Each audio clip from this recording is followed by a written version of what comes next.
Meron akong heating element dito or tinatawag na heater. Walang specs.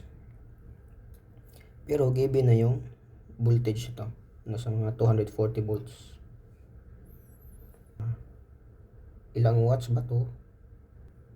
Check natin yung resistance. Meron tayong multimeter.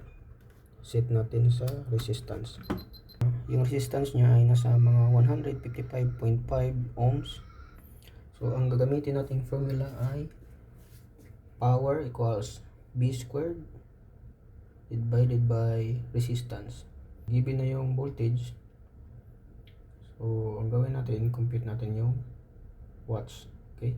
So, P equals 240 squared divided by 155.5.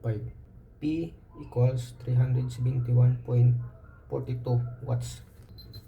Itong heater na to ay nasa mga 371.42 watts.